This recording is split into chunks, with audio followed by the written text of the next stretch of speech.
The Buccaneers defense hasn't been healthy for this entire season and, won't be fully healthy for the rest of the season. Shaquille Barrett is still out for the season, one of their better pass rushers. But when they have been healthy, they've been absolutely shut down. They're currently still the 8th best defense in points per drive, and a big reason why I still think this Buccaneers team, you can't write them out just yet, is very much in part because of the fact that even though their offense has struggled, their defense has definitely kept them in games at times, and I think probably their numbers would look even better if it wasn't for the fact that some of these games, the Buccaneers are going 3 and out every drive, and the defense is getting tired. But against Seattle, they have a couple plays. We'll talk about those plays. I'm going to also show some another play from the Rams game that I really liked. So plenty of stuff to get into. Let's just get into it. First off, something like this is definitely something that we saw a lot of, in Germany, which is zone coverage that Tampa Bay is currently running. You see the 2 routes on the screen that Seattle is running on that side of the field. You see how it can potentially work out as well, right? Where they both are kind of starting off in the same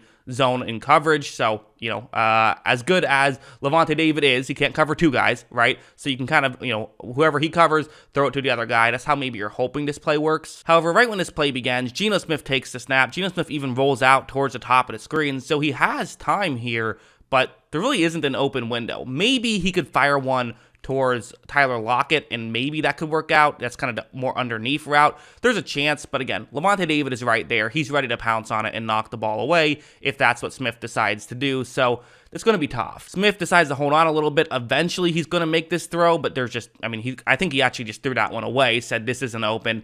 Coverage can win you football games, right? The pass rush did not get it done on that play, but that's okay. If you're covering, you're going to be all right. And Tampa Bay has done, when they've been healthy, because again, the Carlton Davis injury, I think, hurt them a lot, but when he's been on the field, they've just covered incredibly well. In fact, let's show the one play that wasn't from the Seahawks game that I wanted to talk about. I saw this when I made my Rams video talking about their struggles.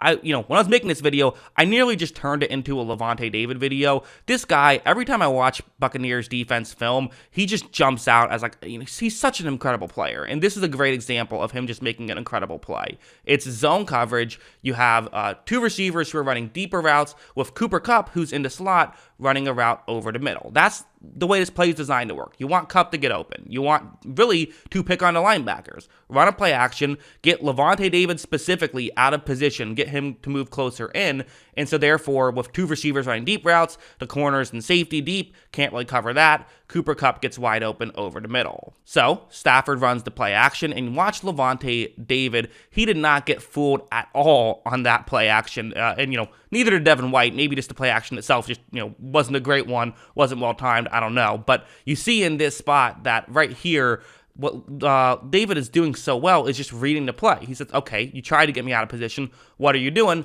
Probably trying to get someone to get open behind me. Watch him turn over, and he's going to end up covering up Cooper Kupp perfectly on that play. Stafford said, okay, well, that's not open. Throws it in the double coverage instead because that was a better option than throwing to Lavonte David covering Cooper Kupp. That's an incredible play, and I really do think that he might be he's easily one of the most important pieces to this puzzle for the Buccaneers. He might be the most important piece to the puzzle, although I still would probably say a corner, just positional value matters more, so I'd probably still go with Carlton Davis just because of positional value. But Lavonte David, he might be having his best season this year, which sounds crazy, but what he's doing in coverage has been unbelievable. And speaking of coverage, let's go over here to a play where it's going to be Jamel Dean going up one-on-one against DK Metcalf, right? And this is tough situations to be in, and this is kind of what you see Todd Bowles ask of his corners, is to be able to win one-on-one matchups against really good wide receivers. He won't always give you safety help.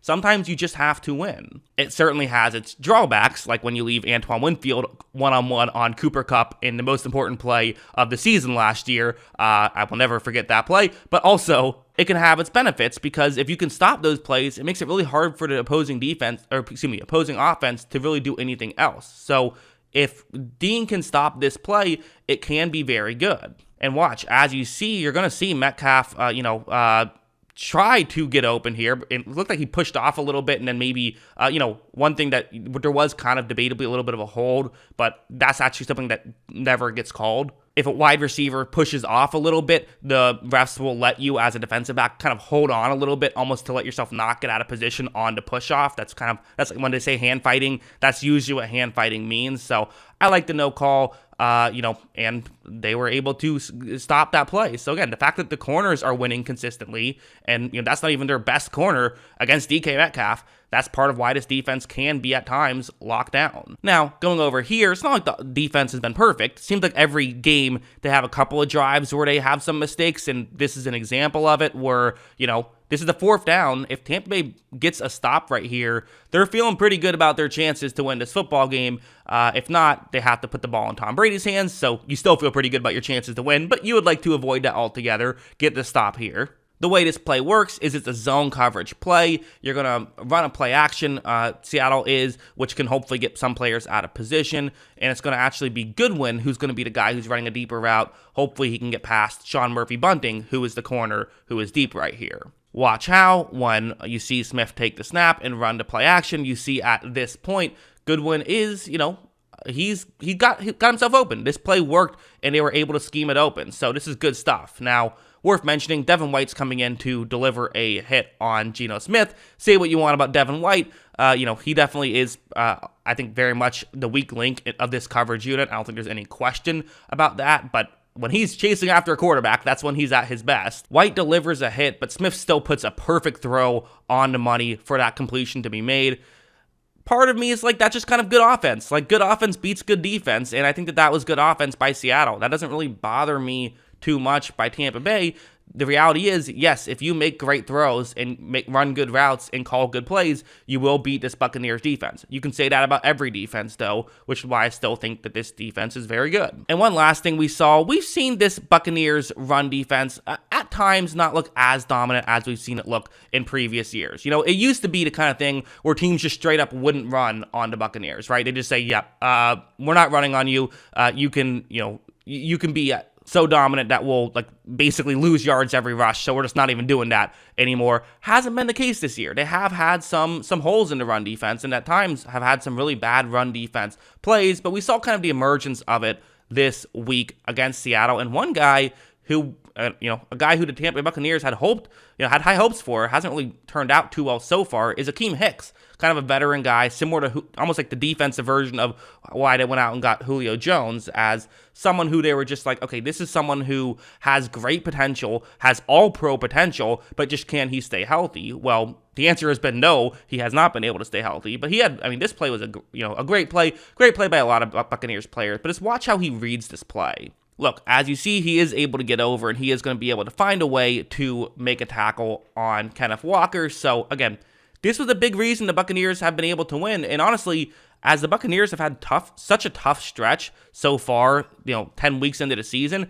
it could be a lot worse than 5-5. A big part of why they're 5-5 is because this defense, I would say, has played very well. In the times where they've looked rough, in my opinion, has certainly in part been because the offense has kind of struggled. And again, you take away that Kansas City game where they did get destroyed in that one, but I thought that was just kind of good offense to some degree as well.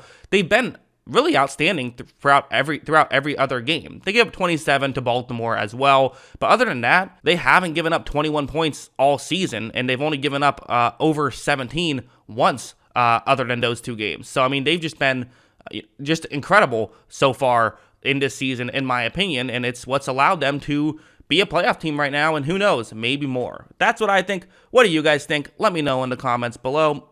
Always love hearing from you, and of course, as always, thanks for watching.